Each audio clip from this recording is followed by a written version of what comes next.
السلام علیکم انویسٹرز. ہم سٹارٹ کرتے ہیں کیپٹل مارکیٹ ریویو سے. اکتوبر کا مہینہ سٹاک مارکیٹ کے لیے ایک بہت مثبت رہا، جس میں ہم نے دیکھا کہ KSE 100 انڈیکس میں تقریباً 8,000 پوائنٹس کا اضافہ ہوا، اور اگر ریٹرن کی بات کی جائے تو اس مہینے میں انویسٹرز کا ریٹرن تقریباً 10% رہا. اسی طرح اگر calendar year to date return کی بات کی جائے تو جنوری سے لے کر اب تک سٹاک مارکیٹ کا ریٹرن تقریباً 42% رہا، اور اس طرح KSE 100 انڈیکس تاریخ کی بلند ترین سطح تقریباً 90,000 پوائنٹس کے قریب بند ہوا. اکتوبر کے مہینے میں اگر زبردست تیزی کی بات کی جائے تو اس کی بنیادی 2-3 وجوہات ہیں. سب سے پہلی وجہ تو یہ ہے کہ ہم معاشی اشاریوں میں بتدریج بہتری دیکھ رہے ہیں. اگر انفلیشن کی بات کی جائے تو اکتوبر کے آغاز میں جو انفلیشن کا نمبر رپورٹ ہوا وہ 6.9% تھا، جو کہ گزشتہ 4 سالوں کا کم ترین نمبر تھا. اسی طرح اکتوبر کے اختتام پر 7.2% کا انفلیشن کا نمبر ریکارڈ کیا گیا، اور یہ مسلسل تیسرا مہینہ تھا جس میں انفلیشن سنگل ڈیجٹ میں رہی. گرتی ہوئی مہنگائی کے تناظر میں ہم نے دیکھا کہ ٹی بل اور PIB کے آکشنز میں کٹ آف ییلڈز میں نمایاں کمی آئی، اور تقریباً یہی فینومینا ہم نے سیکنڈری مارکیٹ ییلڈز میں بھی دیکھا. عموماً ان ییلڈز کو پالیسی ریٹ کے لیے ایک لیڈنگ انڈیکیٹر کے طور پر دیکھا جاتا ہے، اور ہم یہ کہہ سکتے ہیں کہ انویسٹرز میں یہ امید تھی کہ آئندہ آنے والے دنوں میں اسٹیٹ بینک کی جانب سے پالیسی ریٹ میں مزید کمی کی جائے گی، جس کی وجہ سے مارکیٹ میں تیزی دیکھی گئی. اس کے علاوہ اگر دوسرے معاشی اشاریوں کی بات کی جائے تو کرنٹ اکاؤنٹ میں بھی سرپلس دیکھا گیا. اس طرح اگر جولائی سے لے کر ستمبر کے کرنٹ اکاؤنٹ کے نمبرز کی بات کی جائے تو اس عرصے میں کرنٹ اکاؤنٹ ڈیفیسٹ محض $100 ملین رہا، جو کہ گزشتہ سال اسی عرصے میں تقریباً $1.2 بلین پہ ریکارڈ کیا گیا. اس کے ساتھ ساتھ اسٹیٹ بینک کے ریزروز میں بھی ہم نے مستقل ایک بہتری دیکھی. اکتوبر کے مہینے میں اسٹیٹ بینک کے ریزروز میں تقریباً $400 ملین کا اضافہ دیکھا گیا، اور اس کے ساتھ مہینے کے اختتام پر اسٹیٹ بینک کے FX ریزروز تقریباً $11.2 بلین پہ ریکارڈ کیے گئے، جو کہ اپریل 2022 کے بعد ہائیسٹ ایور نمبرز ہے. اسی طرح گورنمنٹ نے اکتوبر کے مہینے میں فسکل آپریشنز کے نمبرز ریلیز کیے.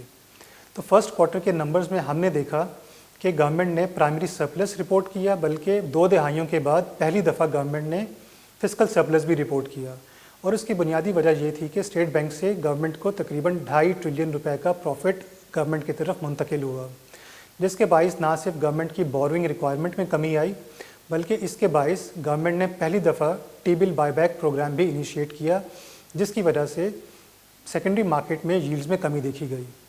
معاشی اشاریوں میں بہتری کے علاوہ مارکیٹ بڑھنے کی ایک وجہ یہ بھی تھی کہ مارکیٹ میں لیکوڈیٹی کا فلو اکتوبر کے مہینے میں بہت بہتر رہا.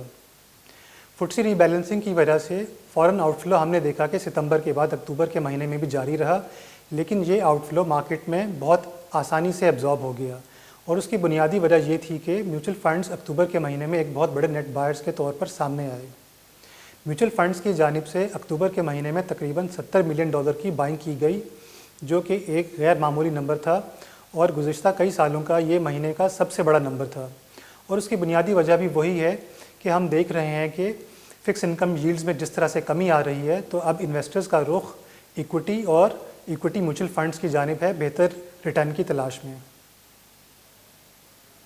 اور اس کے ساتھ ساتھ مارکیٹ بڑھنے کی ایک تیسری وجہ جو ہے وہ یہ تھی کہ اکتوبر کے مہینے میں بہت ساری کمپنیز نے اپنے ریزلٹس اناؤنس کیے.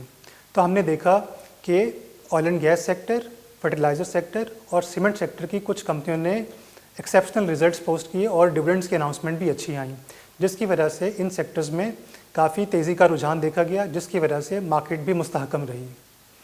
انویسٹرز اب ہم بات کرتے ہیں منی مارکیٹ کی. اکتوبر کے مہینے میں منی مارکیٹ کی ییلڈز میں تقریباً 80 سے لے کر 200 بیسس پوائنٹس تک کی کمی دیکھی گئی. حالانکہ ستمبر میں اسٹیٹ بینک نے پالیسی ریٹ میں تقریباً 200 بیسس پوائنٹس کی کمی کی گئی، لیکن اس کے باوجود سیکنڈری مارکیٹ ییلڈز میں اکتوبر میں بھی کمی آتی رہی. اس کی وجہ یہ تھی کہ انویسٹرز کا یہ خیال تھا کہ مانیٹری ایزنگ اگلے آنے والے مہینوں میں بھی کنٹینیو کرے گی. انویسٹرز اب ہم بات کرتے ہیں اپنے فنڈز کے ریٹرنز کی. سب سے پہلے ہم بات کرتے ہیں منی مارکیٹ فنڈ کی.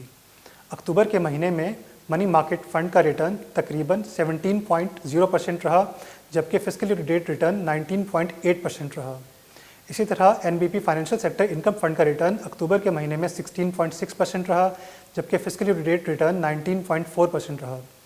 NBP ماہانہ آمدنی فنڈ کا ریٹرن اکتوبر کے مہینے میں 16.2% رہا، جبکہ fiscal year to date return 18.2% رہا.